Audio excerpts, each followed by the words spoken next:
Chers auditeurs, bonsoir. Vous êtes sur Fréquence Orage d'Acier, l'émission web de la Révolution conservatrice. Votre serviteur Julien Dodéa, et ce soir avec Charvet. Bonsoir. Et Kazad. Bonsoir. Deux militants hors pair. Et nous allons parler justement ce soir du militantisme. Qu'est-ce que le militantisme ? Quels sont les intérêts, les inconvénients ? Qu'est-ce qui peut empêcher les gens de militer ? Pourquoi ce sont des fausses raisons de ne pas militer ? Et ensuite, nous aborderons un peu les aspects techniques pour que les plus motivés et peut-être les moins aguerris de nos auditeurs s'y mettent à leur tour.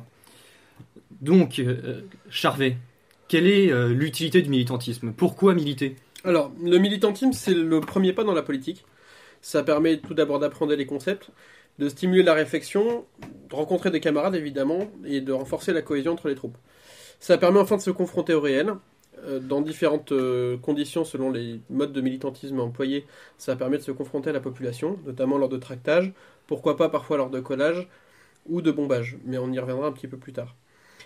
Malheureusement, le militantisme aujourd'hui, c'est une pratique qui se perd, notamment à cause de la crise de l'engagement, qui est due à un certain nombre d'éléments.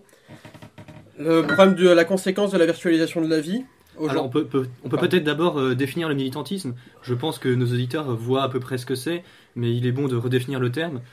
Le militantisme, c'est quoi ? C'est toutes les actions de rue qui ont pour but de diffuser les idées ? Tout à fait, on peut résumer ça comme ça. Le militantisme, ça peut prendre différentes formes. C'est un mode d'action qui peut se renouveler tous les jours, puisque le monde évolue et le militantisme évolue aussi. On ne milite pas forcément aujourd'hui comme on militait il y a 30 ans.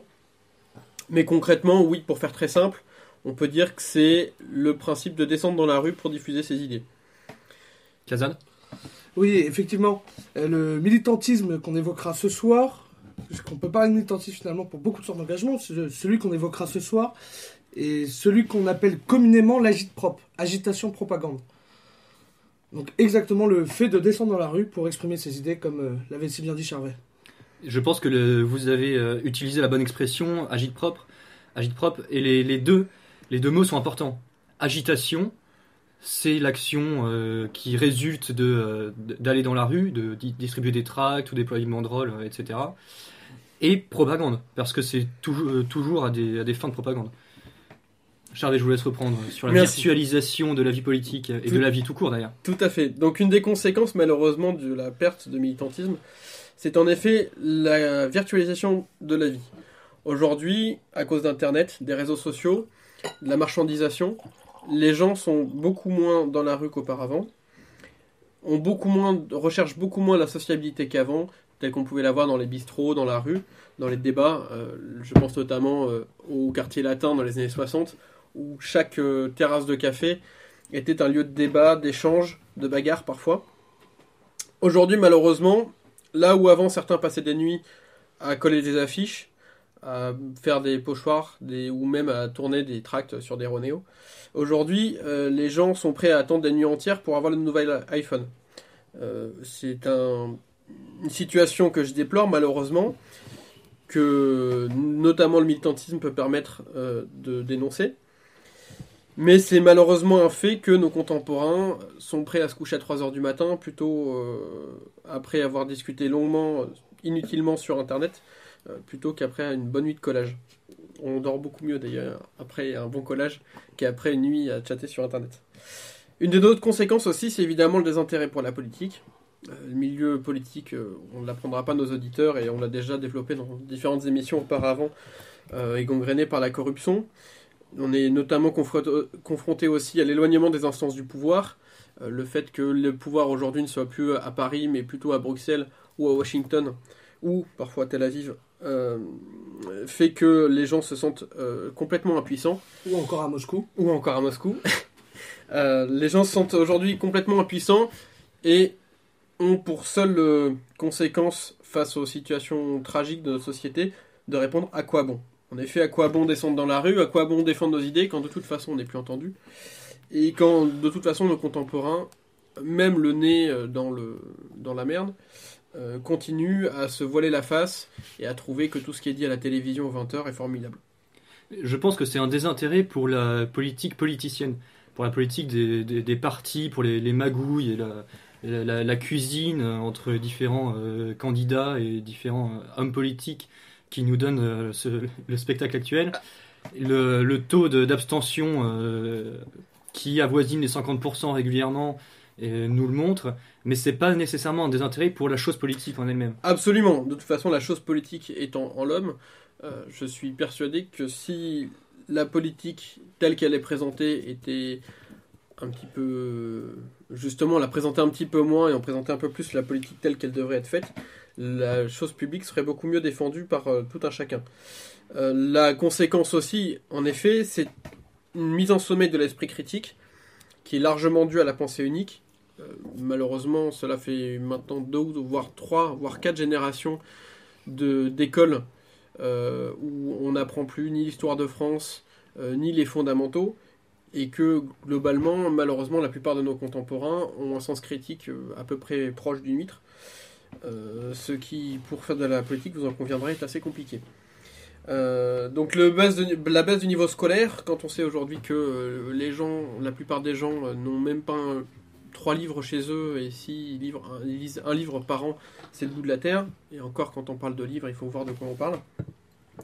Et évidemment, l'abrutissement par la télévision, où je crois qu'on a atteint les 4 heures par jour de visionnage de la télévision par nos concitoyens, ce qui, là encore, ne simplifie pas la pensée critique. On est, pour conclure, dans une génération du loisir. Les gens n'ont plus le temps. On se demande bien à quoi ils passent leur temps, mais ils sont là pour le loisir. C'est l'homo festivus de Muret, et non plus l'homo politicus de Platon. Et donc peut-on faire le constat de la mort du militantisme ? Peut-on aller jusque-là ? Peut-être on peut évoquer une éclipse, mais le militantisme, je pense, ne mourra jamais, du moins je l'espère, puisque le militantisme est intrinsèquement lié à la pensée critique, et nous sommes là pour justement défendre cette pensée critique. Et de toute façon, la politique a toujours été faite par une minorité. Alors si on a pu voir des mouvements de masse qui ont rassemblé plusieurs milliers de personnes jusque dans les années 80, la politique, encore aujourd'hui, est faite par une minorité, alors qu'il se restreint peut-être, mais à mon avis, elle est toujours présente. Mais on peut peut-être voir les choses maintenant sous un angle un peu plus optimiste et voir les intérêts du militantisme. En fait, c'est justement ce qu'évoquait Charvet. La virtualisation de la vie de nos concitoyens a paradoxalement offert beaucoup d'opportunités en termes de militantisme, et particulièrement en termes de propagande. Lorsqu'on sait que dans les années 90, pour toucher 100 personnes, il fallait coller 1000 affiches, il fallait éditer 1000 tracts, alors qu'aujourd'hui, il suffit d'un tweet ou d'un post sur Facebook pour pouvoir toucher plusieurs milliers de personnes depuis son appartement. Ce qui a à la fois de nombreux avantages, mais aussi des inconvénients. D'une part, on aperçoit, on voit ces dernières années s'amplifier le nombre de personnes qui préfèrent s'adonner aux choses d'Internet plutôt qu'à descendre dans la rue. Et d'autre part, sur notamment ces gens-là, mais aussi sur des groupes entiers, des gens qui ne font plus que la promotion de leurs actions, de ce qu'ils sont, sans forcément avoir d'autres buts. Je prendrai comme exemple le cas de personnes qui passent leur vie à prendre des photos ou à faire des vidéos sur des vidéos d'apparat. Alors, c'est un point important à soulever sur la question de la propagande, c'est la question du spectacle. Puisque la propagande, comme le spectacle, se doit d'attirer les gens, et les gens doivent le regarder, ou en tout cas être intéressés, pour pouvoir être touchés par le message délivré. Et c'est là où il y a une ligne de crête à tenir, qui est assez importante, de savoir attirer les gens à son message, mais savoir, malgré tout et néanmoins, délivrer un message pertinent. Oui, vous avez touché un point très important. Nous sommes dans une société du spectacle, c'est pas moi qui le dis, mais donc il faut jouer avec, mais il ne faut pas que le média devienne le message. Tout à fait. Il faut utiliser le média, mais ne pas perdre de vue le message et ne pas le dénaturer. En fait, le militantisme doit rester un moyen et absolument pas une fin. Et malheureusement, parfois, c'est un peu ce qui a tendance à arriver quand on assiste à des actions qui n'ont comme seul but que de faire connaître l'action, qui est un peu le serpent qui se mord la queue. Oui, ou simplement de faire perdurer la structure ou de la faire connaître de continuer à la faire exister sur les réseaux sociaux quand il reste 3 pelés et un tondu dans une cabine téléphonique derrière un ordinateur.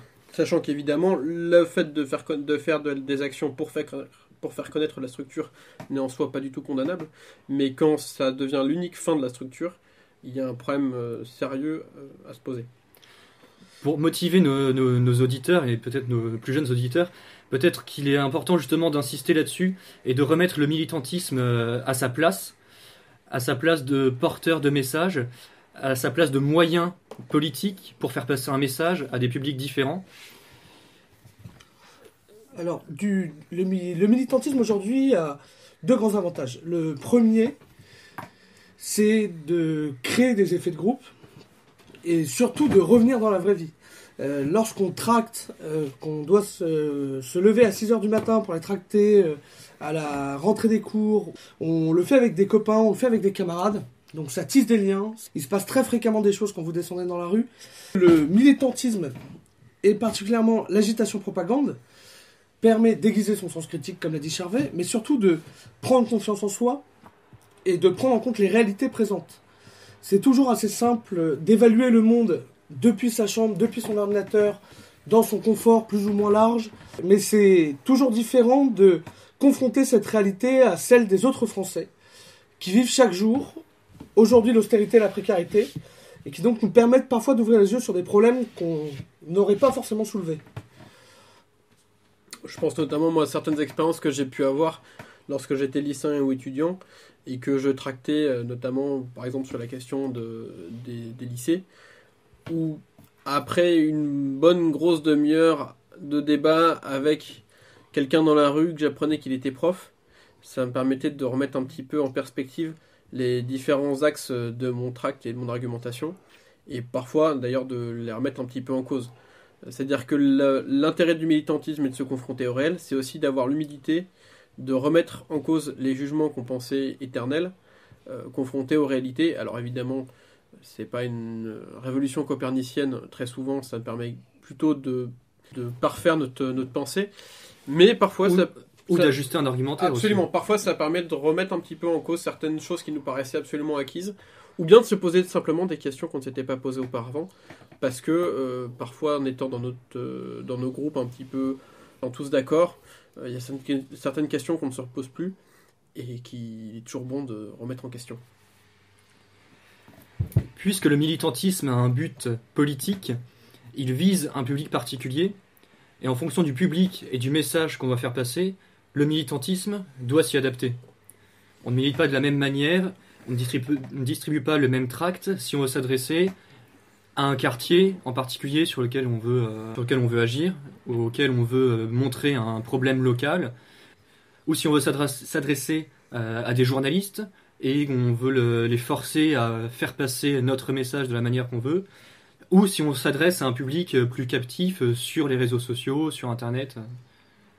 Votre action n'aura pas le même sens selon le but que vous lui donnez. Une fois que vous avez choisi de descendre dans la rue, il faut savoir quel est votre objectif, quel est le message que vous voulez faire passer. Une fois que vous avez ce message, à qui est-ce que vous souhaitez le destiner ? Ça ne sert à rien aujourd'hui de parler de la lutte pour la nation, de la défense de nos frontières, de la défense de notre peuple, aux bobos, aux socialistes ou aux différents groupuscules communistes mourants. Donc il faut que vous arriviez à cibler à qui doit délivrer votre message. Vous preniez le cas d'intérêts locaux.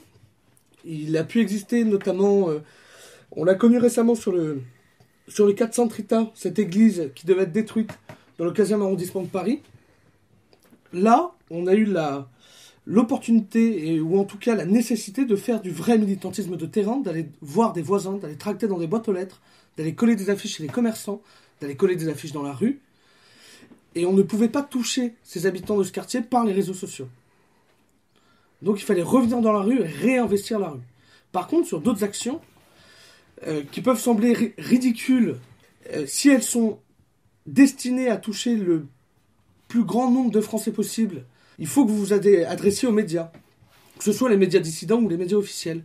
Et là, votre action ne sera pas montée de la même façon. Vous ne parlez pas de la même façon à Madame Michu directement que vous ne vous adressez aux journalistes pour que votre message puisse passer. Et vous vous adressez encore d'une manière différente à vos camarades, ou en tout cas à ceux qui vous suivent sur les réseaux sociaux, parce que ça c'est aussi une des limites des réseaux sociaux, c'est que c'est un public a priori déjà convaincu qui vient vous voir, qui vient vous chercher, qui vient chercher l'information directement chez vous. Donc quand vous vous adressez aux réseaux sociaux, vous vous adressez à votre sphère directe. Tout à fait. Alors malheureusement, le militantisme en plus permet une fidélisation plus importante, à mon sens, ça je parle sur mon expérience propre, d'autres pourront contester cette analyse, mais en tout cas c'est la mienne. Les gens avec qui j'ai pu militer par le passé sont encore là aujourd'hui. Les gens avec qui j'ai débattu sur Internet ont très rapidement pris le large. Non pas nécessairement d'ailleurs parce qu'on n'était pas d'accord, mais parce que l'engagement n'est pas le même et que concrètement on tisse des liens de camaraderie beaucoup plus forts lorsque on a traîné à 3h du matin à courser ou à se faire courser par des flics ou d'autres sauvages à débattre sans fin sur les réseaux sociaux pendant des heures. Ça peut être un premier contact, les réseaux sociaux. Mais après, il faut être capable de transformer l'essai et de descendre sur le terrain. Absolument. Déjà se rencontrer de vive voix et surtout descendre sur le terrain après. Puisque on voit parfois des cyber-warriors qui semblent avoir réponse à tout. Et le jour où par malheur ils sont dans la rue et qu'ils ont besoin de défendre leurs idées, quand ils prennent pas leurs jambes à leur cou, ils sont bien pitoyables devant le Pékin qui ose les questionner sur des sujets pourtant assez simples. Malgré la hausse qu'ont connue ces dernières années, la connaissance de nos idées par la plupart des Français, le fait qu'on voit de plus en plus de soutien apparaître sur les réseaux sociaux, la situation reste catastrophique, la situation empire chaque jour, et notre salut ne viendra pas par les réseaux sociaux, notre salut ne viendra pas par des millions de likes ou de retweets, notre salut viendra par des reconquêtes concrètes. Et ces reconquêtes concrètes doivent être physiques. On peut prendre le cas qui est souvent évoqué de Casa Pound, mais Casa Pound n'a pas commencé sur les réseaux sociaux. Casa Pound a commencé en occupant un immeuble au cœur de Rome. Il faut donc réinvestir la rue et la réinvestir physiquement. Et pas uniquement à destination des réseaux sociaux ou des médias, mais aussi à destination des Français et des gens qui nous entourent. C'est là-dessus que le militantisme a toute sa place, l'agite-propre. Le fait de coller un autocollant, par exemple, peut sembler accessoire, mais coller un autocollant, faire un pochoir, bomber, je pense que Charvet l'évoquera après, mais c'est créer un univers esthétique, c'est s'approprier un territoire. Je pense que ce pan-là a été assez délaissé ces dernières années, au profit de pans plus médiatiques. Ça risque d'être une erreur qui peut nous coûter cher. Oui, le militantisme est toujours un moyen pour des buts politiques, réalistes, concrets, utiles. Donc la reconquête de la rue, la prise d'un bâtiment comme Casa Pound nous a montré un exemple illustre, mais aussi la reconquête politique d'une ville. Et tout ça passe par le militantisme et par des formes militantes différentes. Alors j'apporterai juste un petit bémol. Quand certains disent tenir la rue parce qu'ils ont collé 10 autocollants sur un pâté de maison, malheureusement il ne suffit pas ni de coller des autocollants, ni de faire des pochoirs, même très beaux, dans un quartier pour que la rue nous appartienne. Cette action doit se joindre à un maillage concret auprès des populations. Ça peut être le support pour une association de quartier, etc. Mais malheureusement, je ne suis pas convaincu, même si c'est parfois très agréable quand on arrive dans un quartier, de voir des autocollants de camarades. Je ne crois pas malheureusement que pour le Pékin moyen qui a le nez dans son iPhone, ça l'affecte beaucoup de voir qu'il y a 10 autocollants sur 10 piliers dans sa rue. C'est la question de la pertinence du message délivré. Coller les autocollants des différentes structures, ça a une importance, et ça ne doit pas être dénigré, mais ces structures, quelles qu'elles soient, ne touchent pas directement les Français. Il vaut mieux savoir passer parfois par, vous l'avez évoqué, des associations de quartier ou des causes concrètes qui touchent les gens, par exemple l'installation d'un nouveau supermarché qui va détruire les commerces locaux, ou la destruction d'un édifice, tel que ça a pu être le cas pour Saint-Rita. Ces choses-là touchent les gens, et c'est comme ça que vous arriverez à les amener à vous. En passant, certes, par un moyen détourné, mais par un moyen qui est aussi nos idées, qui est une concrétisation de nos idées. On passe de la théorie, de la défense d'une France charnelle, à la défense de la France charnelle. Bien sûr, et il faut parfois être capable de mettre de côté l'appareil du groupuscule radical dont on fait partie, ce qui est très louable, évidemment, mais il faut parfois savoir le mettre de côté pour parvenir à ses fins, pour faire passer son message, pour avoir de réelles reconquêtes concrètes. C'était une action qui m'était venue il y a quelque temps. Par exemple, elle est dans le 16e et taguée partout des logements pour les migrants, signé d'un obscur groupuscule d'extrême gauche. Je pense que ça peut faire beaucoup plus que coller 15 000 affiches dans les mêmes quartiers avec écrit immigrés dehors. C'est-à-dire que quand le bon bourgeois du 16e arrondissement va voir en bas de chez lui sur son beau mur en pierre de taille écrit ce slogan à la peinture rouge et qu'il va y avoir des logements pour les migrants, là peut-être que la question des flux migratoires va le toucher un peu plus que simplement quand c'est sous forme de statistiques et que dans les journaux télévisés on parle des nouveaux arrivés dans des villes lointaines et périphériques où de toute façon il n'y aura jamais, qui ne peut même pas se situer sur une carte. Mais pour nos auditeurs qui ne le sauraient pas, l'action sous faux drapeau, c'est utiliser les armes de l'adversaire pour faire passer un message excessif afin de ramener à nous ou de sensibiliser les gens pour qu'ils disent non mais là c'est vraiment trop, c'est pas possible. Nous avons dressé un tableau que j'espère à peu près complet du militantisme, de ce qu'il faut en penser, mais tout ça pour dire qu'il y a des opportunités, que c'est à vous de les saisir, que c'est pas très compliqué à faire.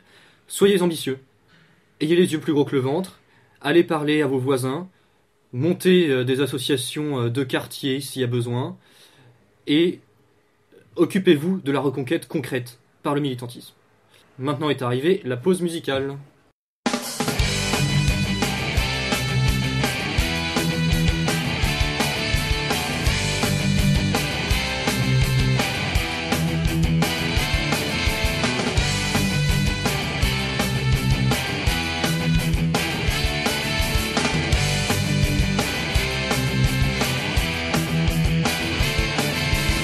Te souviens-tu de nos jeunes années, celles où on passait toujours notre temps à s'éclater? On ne trouvait jamais le temps de s'ennuyer, car de jour comme de nuit c'est à 100 à l'heure que l'on vivait.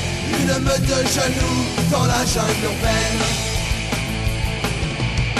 une bande de gamins livrés à eux-mêmes, pour le pire et le meilleur, sans cesse en quête du bonheur. Romance, violence, on aimait forcer la chance. L'argent, le temps, n'avait aucune importance. Vengeance, défiance, on entrait en résistance. Croyance, confiance, on vivait dans l'espérance.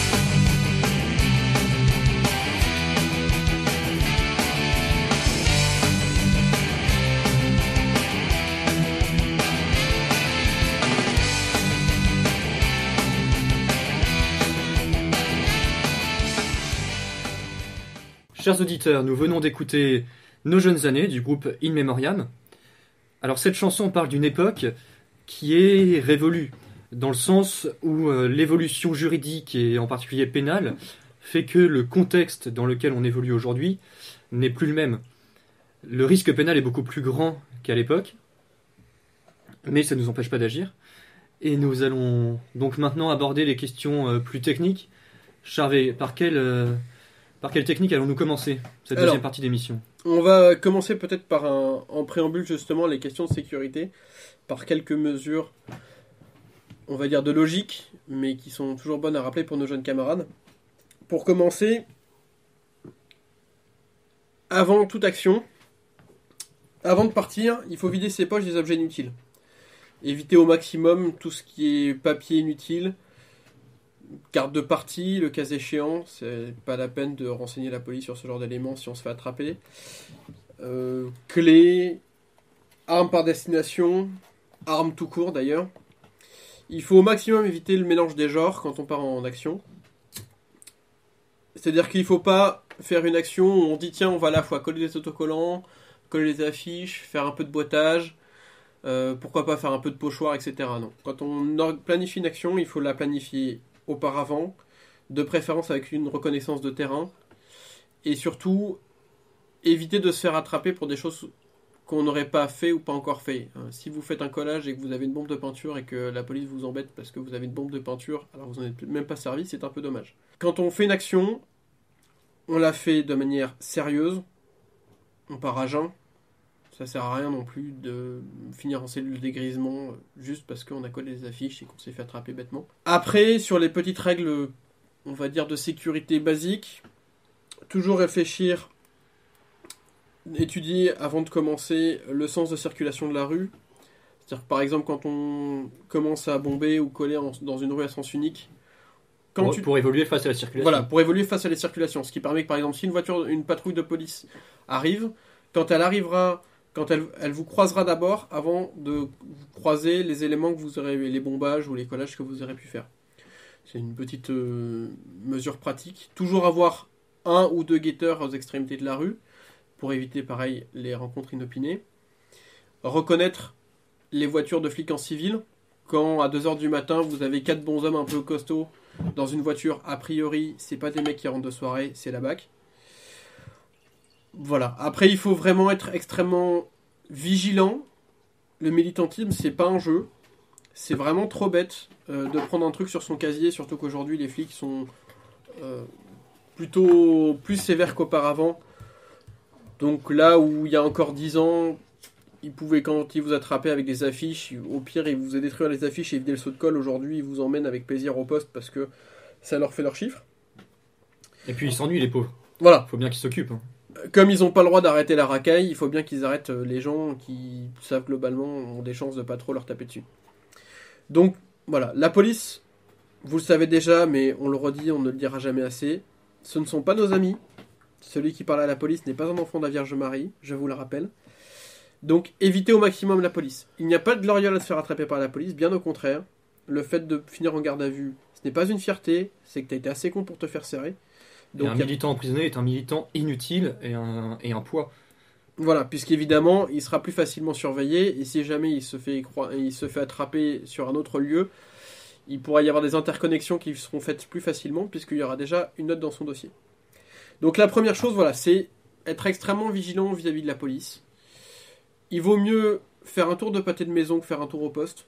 Si jamais vous avez le moindre doute, n'hésitez pas à poser votre matériel, à faire un petit tour de pâté de maison, et à revenir 5 minutes plus tard. Un saut de colle, c'est pas ça qui coûte cher. Les affiches, c'est pas dramatique. Une bombe de peinture, pareil.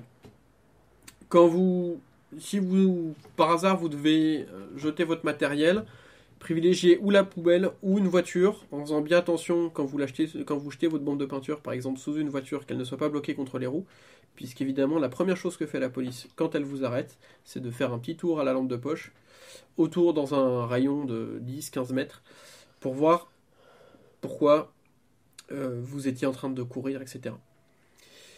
Pareil, quand vous croisez la police, ne partez pas en courant. Vous pouvez partir d'un pas alerte, mais ne partez pas en courant, sauf si vous êtes sûr de les semer.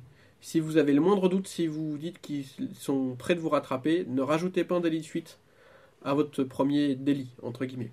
Et s'ils n'ont pas encore de soupçons, le fait que vous couriez va leur en donner. Absolument. Dites-vous qu'ils n'ont pas encore de vue extra-lucide, que les caméras de surveillance ne sont pas encore corrélées aux équipes aux patrouilles de police. Donc même si vous passez devant une caméra de surveillance et que vous faites une bêtise, évitez malgré tout, repérez aussi les caméras de surveillance, mais la voiture de police qui va passer dans les 5 minutes ne sera pas nécessairement pour vous. Enfin, notamment à Paris, soyez vigilants avec tous les rez-de-chaussée, puisqu'il y a beaucoup de concierges, et que, même si certaines peut-être de concierges sont plutôt de nos idées, elles ont quand même toujours l'oreille qui traîne, elles ont toujours le numéro de la police en premier numéro dans leur téléphone portable. Donc évitez de faire du bruit inutilement, notamment lorsque vous bombez. Évitez d'ailleurs de bomber sur les façades parce que c'est des particuliers et que généralement ils apprécient assez peu la plaisanterie. D'une manière générale, soyez prudents, observez bien l'environnement autour de vous, faites une reconnaissance. Et c'est aussi une des raisons pour lesquelles il faut partir à jeun en opération, c'est que ça permet aussi d'être plus alerte et plus discret dans la manière de faire. Absolument, vous aurez toute occasion à la fin de votre action de pouvoir boire des coups avec les copains et de vous refaire le film. Ça sera beaucoup plus simple. Pour commencer à aborder les questions un petit peu techniques, on va peut-être commencer par parler de la technique du bombage. Allons-y. Alors, la technique du bombage, en gros, il y a 2 types de bombage. Il y a le bombage sauvage et le pochoir. Pour aller rapidement, le bombage sauvage, c'est vous prenez une bombe de peinture, vous écrivez un message sur un mur ou au sol. Le pochoir, c'est une technique que je vais développer un petit peu après. Donc, sur le bombage sauvage, les mêmes dispositions que j'ai évoquées précédemment, le sens de la rue, mettre un guetteur, surtout choquer bien les bombes de peinture avant de commencer à bomber. Choquer, donc c'est-à-dire secouer la bombe de peinture pour que la bulle de peinture soit bien décollée et que du coup votre message soit fluide. Sachant que dans une rue silencieuse, une bombe de peinture qu'on secoue, ça fait beaucoup de bruit. Alors, pas énormément, mais si quelqu'un est réveillé, il l'entend directement. Par ailleurs, réfléchissez bien entendu au message avant. Comptez vos lettres avant de commencer à bomber. J'ai souvenir notamment d'une vidéo des années 80 d'un reportage de Bad Skin sous la petite ceinture, où un de ses skins avait bombé à mort les comistes. C'est assez ridicule. Pour communistes, évidemment. Mais Évidemment. On n'avait pas plus la place de mettre toutes les lettres. Et voilà, c'est ça, mais malheureusement, ça ampute un petit peu la portée du message. Voilà. Et surtout, évitez les fautes d'orthographe. Il n'y a rien de pire qu'un message avec faute d'orthographe. Pensez bien qu'un message que vous allez bomber lettre par lettre, c'est long. Et que plus le message sera court et concis, plus vite vous serez parti et plus vous avez de chances d'éviter d'être repéré. Au niveau des supports, il y a tous les supports que nous offre la rue, les murs, le sol, les institutions. Sachant qu'il y a une tolérance plus grande et une discrétion plus grande évidemment sur les bombages au sol sur le trottoir. Ce qui est à tout le monde est à personne.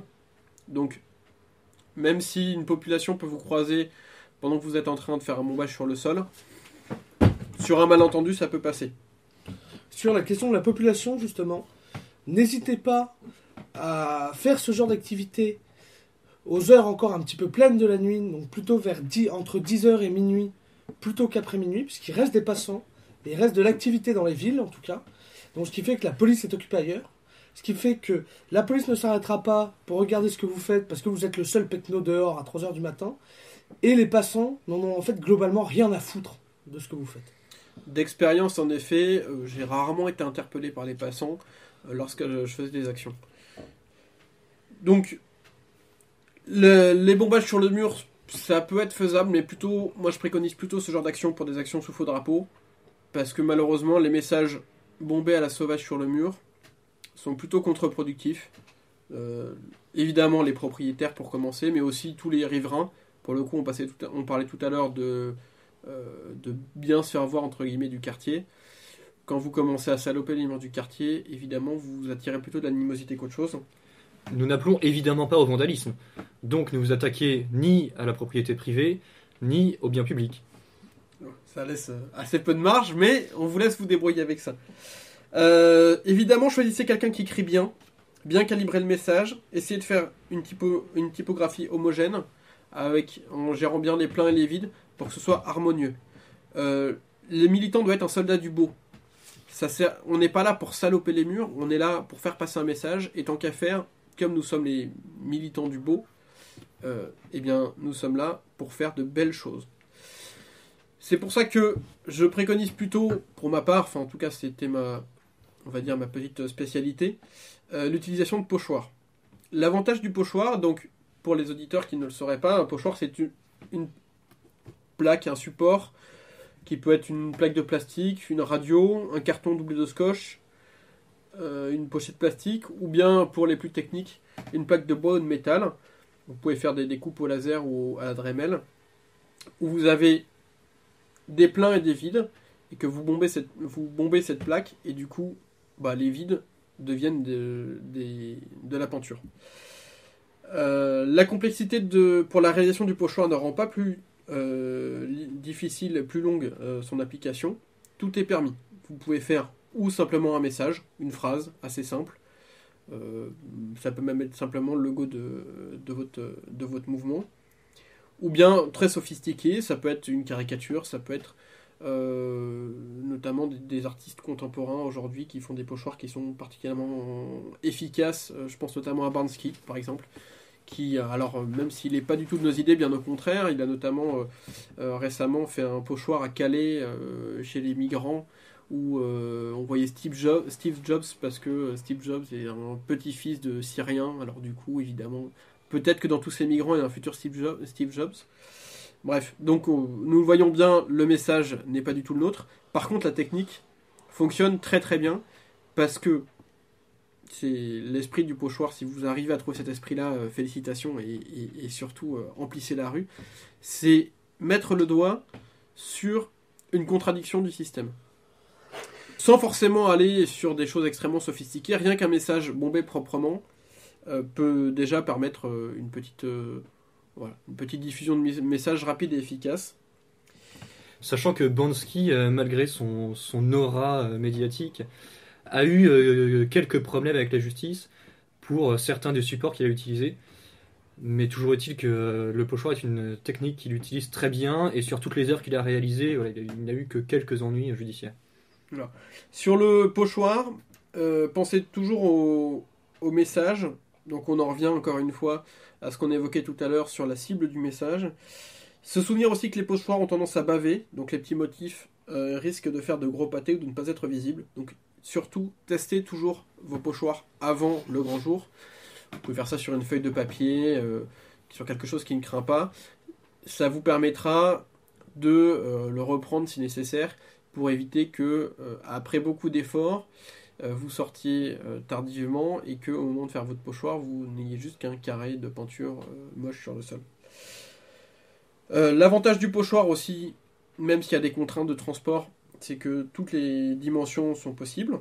Vous pouvez faire des pochoirs format A4, donc une feuille de papier, ou beaucoup plus grand, ça peut être carrément une fresque. Voilà, tout est possible.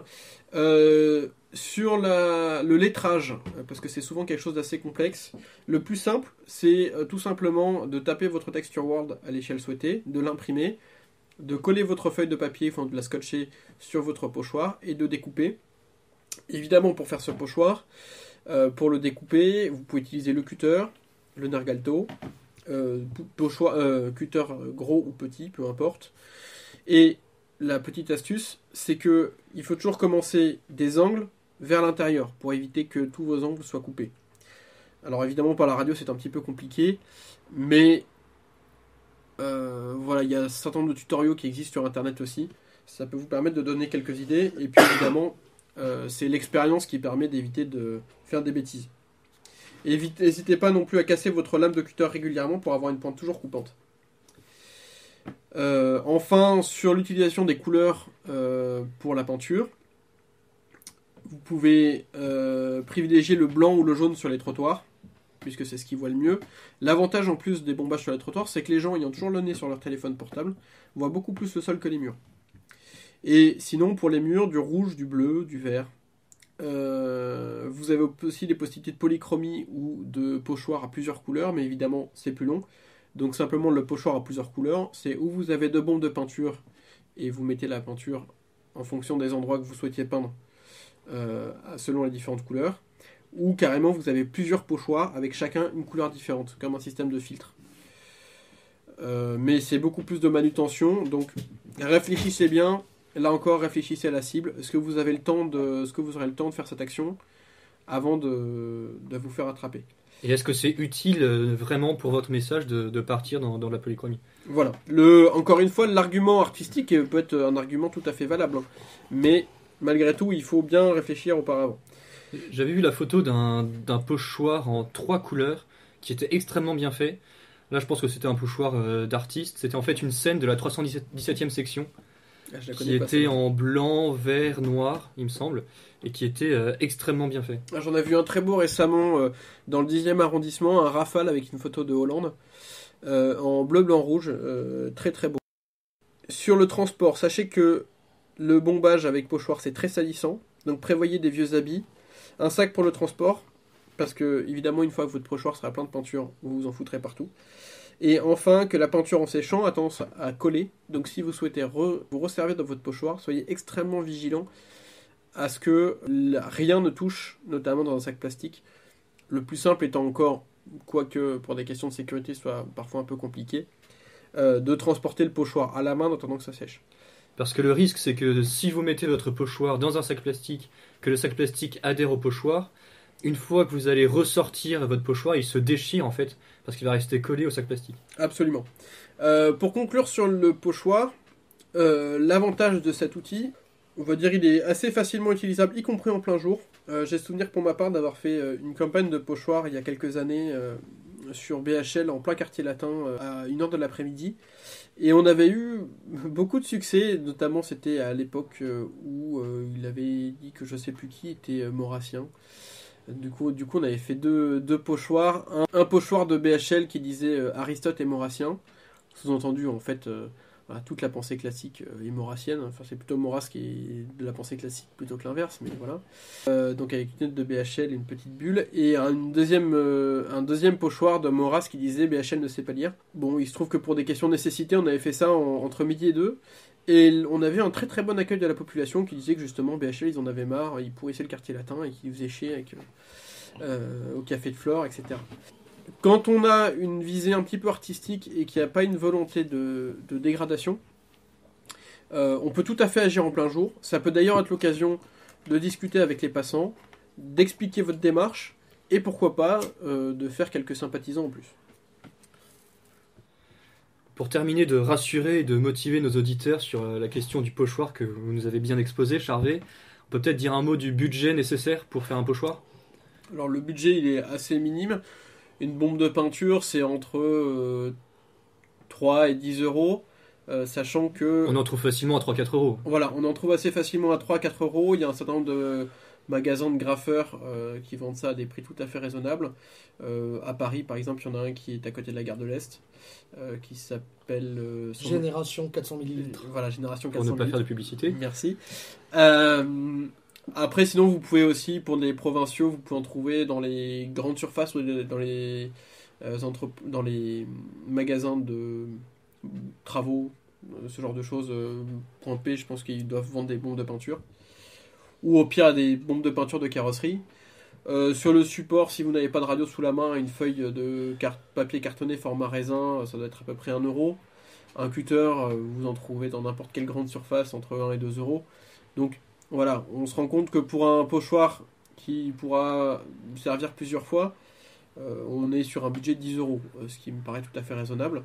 Et puis pour les moins audacieux, ceux que l'idée du pochoir inquiéterait un petit peu, il y a aussi... Ceux qui n'ont pas une âme d'artiste. Ceux qui n'ont pas une âme d'artiste, absolument. Quoique le pochoir, encore une fois, je le disais, ça peut être simplement quelques mots. Il y a aussi le Posca, donc le stylo peinture. Le stylo peinture, qui est une espèce de stylo de feutre à réservoir avec pour écrire assez épais. Qui se retrouve aussi pareil dans tous les magasins de graffeurs et qui permettent d'écrire assez facilement sur tous les supports, assez lisible sur tous les supports. On va maintenant passer à une autre technique militante, à savoir le collage d'affiches. Alors sûrement que bon nombre d'auditeurs militants l'ont déjà fait, mais on peut quand même dire un mot là-dessus. D'abord sur le collage d'affiches industrielles, c'est-à-dire d'affiches qu'on a commandées chez un éditeur. Tout à fait. Bon alors, pas grand-chose de plus à dire que les règles de sécurité qu'on évoquait précédemment sur le collage d'affiches. Évidemment, soyez vigilants sur les emplacements sur lesquels vous collez.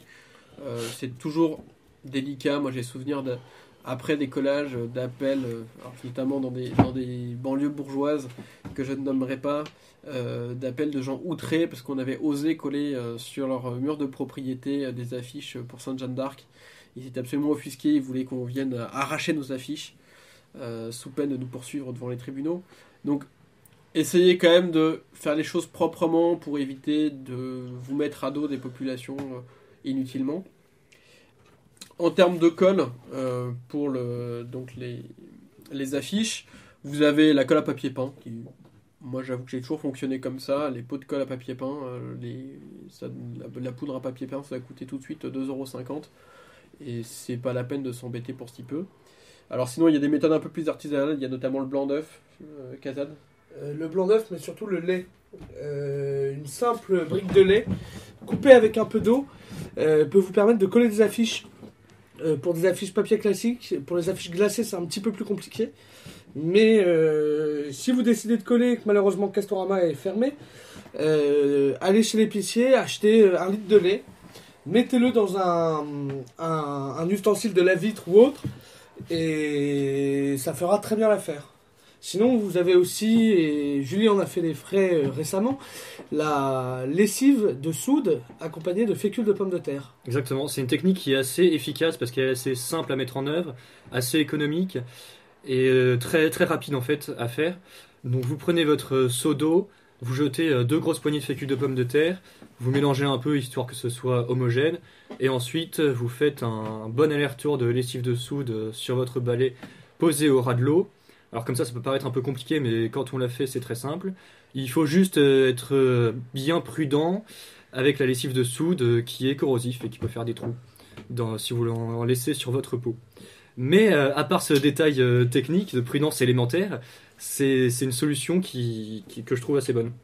Est-ce qu'il y a une différence notable entre la colle à papier peint et la... Les grumeaux. D'accord. Les grumeaux. La colle à la lessive de soude ne fait pas de grumeaux. Alors que pour le papier peint, lorsque vous versez votre colle à papier peint, versez-la doucement en remuant efficacement. Absolument. Et privilégiez l'eau chaude, parce que en termes de confort, c'est plus agréable. Et je trouve que ça fait moins de grumeaux. Ça, c'est la technique du vieux militant. C'est pour ça que ça peut être un peu plus compliqué d'utiliser de la colle à papier peint, mais c'est efficace aussi. Un bon manche à balai d'ailleurs pour remuer votre colle est essentiel. Mais c'est, je pense, quelque chose qui se trouve assez facilement. Pour revenir sur l'utilisation des affiches, donc il y a l'affiche industrielle qu'on a évoquée rapidement, et avec le même principe, il y a l'affiche, ce que j'appelle l'œuvre unique, qui aujourd'hui peut être assez facilement exploitée grâce aux réseaux sociaux, puisqu'en fait la communication ne se fait pas tant par l'objet lui-même, quoique en effet il peut être collé à un endroit stratégique, mais plutôt par l'exploitation qui en sera faite par la suite, par des photos ou des vidéos. L'œuvre unique, qu'est-ce que c'est ? C'est un support qu'on aura fait au préalable. Moi, je préconise plutôt les nappes en papier parce que ça a l'avantage d'avoir des formats assez grands pour un coût assez modique. Où là, on aura passé plus de temps qu'évidemment ce qu'on aurait pu faire sur place avec un pochoir ou autre, si on avait évidemment fait l'œuvre directement dans la rue, où on aura pu faire un pochoir, de la peinture, des tampons, et on peut réellement faire une œuvre d'art. J'ai souvenir il y a quelques années, à l'époque de Noël, nous avions fait une œuvre unique comme ça avec un grand Saint-Martin. On avait peint un grand Saint-Martin coupant son manteau en disant le vrai Noël c'est le partage et c'est pas les cadeaux. On était allé coller ça devant les grands magasins et ça avait eu un petit effet. Et en effet la diffusion a été faite plus par voie d'internet, par vidéo, que sur place, puisqu'évidemment, malheureusement, la voirie avait arraché l'affiche dans les 3 jours, donc ça n'avait pas eu beaucoup d'intérêt en termes d'impact sur les passants. Mais l'avantage de l'œuvre unique, c'est que on peut y passer beaucoup de temps, en toute sécurité, et qu'on fait un bel objet. Et je pense que c'est important pour nous militants de défendre, encore une fois, comme je le disais au début de l'émission, le beau. C'est une de nos nécessités de militants de rappeler que c'est important de faire de belles choses, de belles œuvres, que tout n'est pas mécanique et que parfois la main de l'homme peut encore faire de belles choses. Et ça permet aussi de se faire un univers esthétique propre et original. Absolument. Sur la lettrine, pour le coup, puisque là c'est un peu plus complexe que l'utilisation dans une affiche industrielle, puisque de fait c'est l'imprimeur qui s'occupe de tout. Au niveau des caractères, où on peut utiliser le pochoir, ou pour ma part j'avais utilisé à une époque le principe du tampon, c'est-à-dire j'avais acheté des grandes plaques de lino que j'avais sculpté et j'avais fait un alphabet et j'enduisais les lettres de peinture et je faisais le principe du tampon encreur. La seule difficulté étant que évidemment il faut sculpter les lettres à l'envers et qu'il y a une petite mise en route à faire qui est un peu complexe. Mais si on décide de faire une production semi-industrielle, ça va beaucoup plus vite une fois que l'alphabet est fait. Évidemment, dans un premier temps, on n'est pas obligé de faire tout l'alphabet de A à Z, mais uniquement les lettres dont on aura besoin. On peut justement parler, dans les quelques minutes qui nous restent, de la création de l'objet militant. Donc après l'affiche unique, qui est quelque chose de plus original, que nous encourageons évidemment, mais qui est plus original et moins souvent utilisé. Et il y a la question du tract, qui est beaucoup plus commun, mais qui est une technique propre à maîtriser. Tout à fait. Alors en fait, ce qui est pour produire un objet militant d'une manière générale, que ce soit un tract, un autocollant, un pochoir ou une affiche, il y a une idée qui doit rester maîtresse. C'est l'idée de un support, une idée. Il faut éviter de parler en même temps de tout. On ne peut pas, dans un sur un petit support, parler en même temps de l'immigration, de la dette, des retraites, etc. Évidemment que nous savons que tous ces sujets sont liés. Mais pour le Pékin moyen qui va vous découvrir, qui va découvrir votre tract, votre affiche, etc., sont des éléments qui sont complètement cloisonnés. Évidemment, c'est un concept qui est cultivé par nos dirigeants, puisque si les gens commençaient à faire le lien, par exemple, entre l'immigration et le chômage, évidemment, ça se passerait beaucoup moins bien.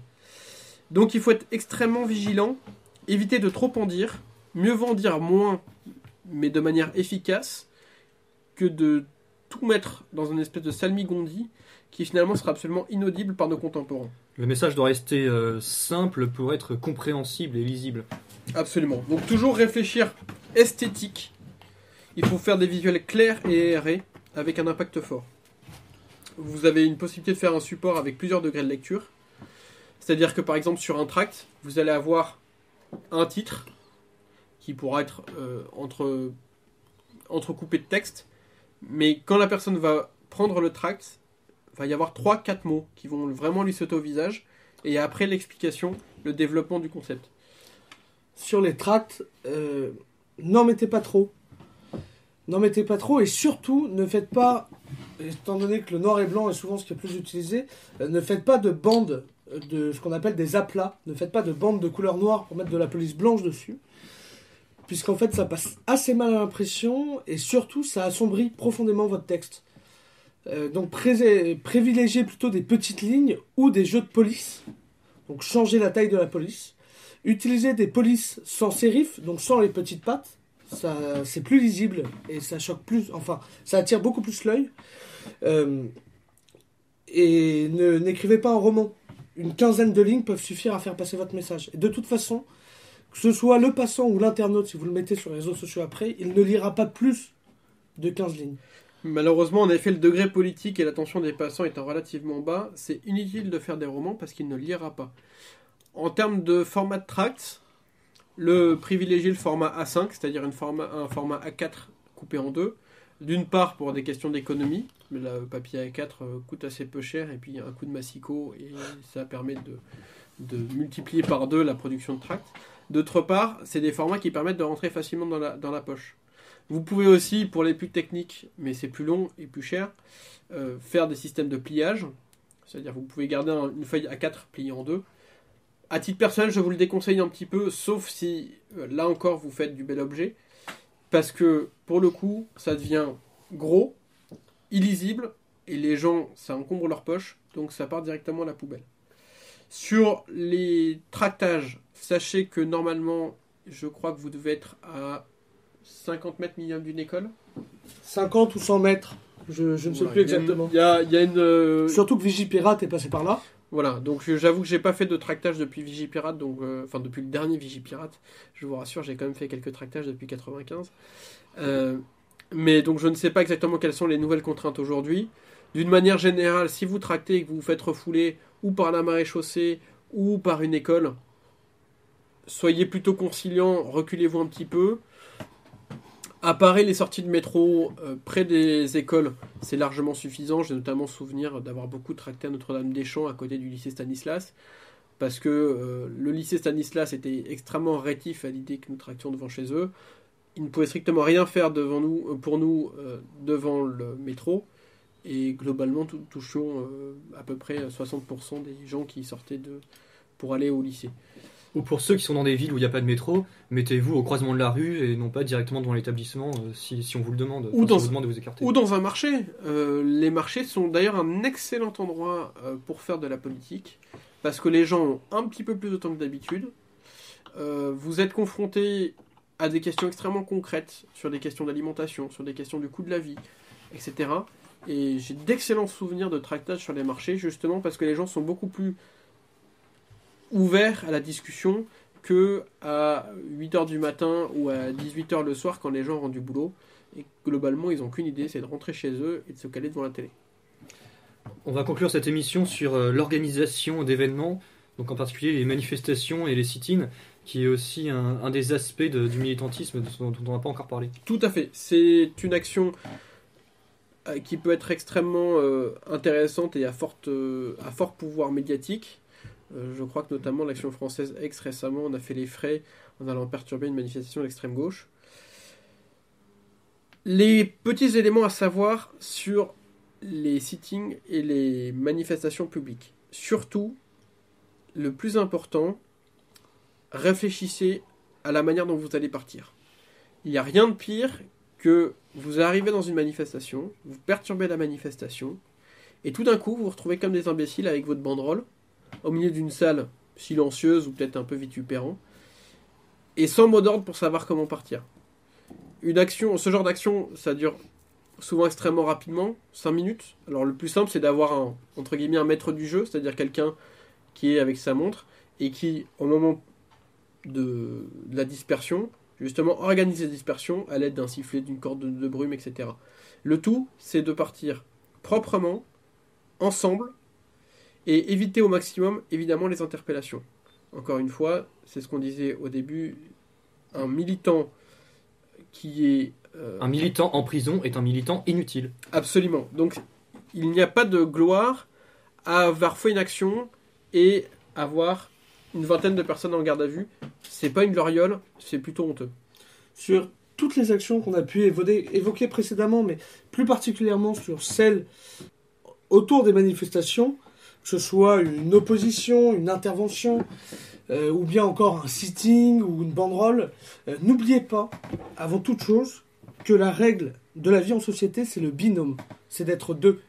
Il faut toujours être deux. Il faut toujours rester avec son binôme, sauf si ce dernier se fait attraper par les condés. Dans ce cas-là, vous avez le droit de le lâcher.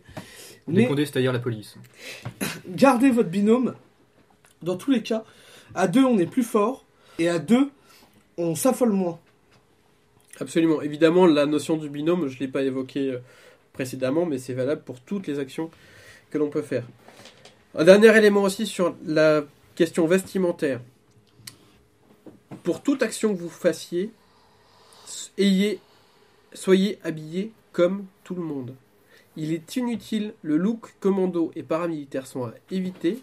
Ou hooligan. D'une part parce que ça fait de vous quelqu'un de différent, donc quelqu'un de repérable. D'autre part parce que ça hostilisera inutilement les gens face à vous. Dernière chose sur la question vestimentaire, pour toute action aussi, privilégiez 2 couches de vêtements avec 2 couleurs différentes pour qu'en cas de course-poursuite, si vous tournez le coin de la rue, vous puissiez retirer votre veste et avoir une autre couleur dessus. Si vous avez une veste marron et que en dessous vous avez un pull rouge, la police, quand elle va vous chercher, elle va chercher quelqu'un avec une veste marron. Retirez votre veste, mettez-la sur l'épaule, marchez tranquillement avec un pull rouge, personne ne vous interpellera. Le flic est con, donc lui il cherche quelqu'un avec une veste. Si vous n'avez plus votre veste, il ne vous cherche plus. Chers auditeurs, c'était Fréquence Orage d'Acier. Merci de nous avoir suivis. Rendez-vous la semaine prochaine pour une nouvelle émission. Et si c'est ton premier soir, tu dois combattre.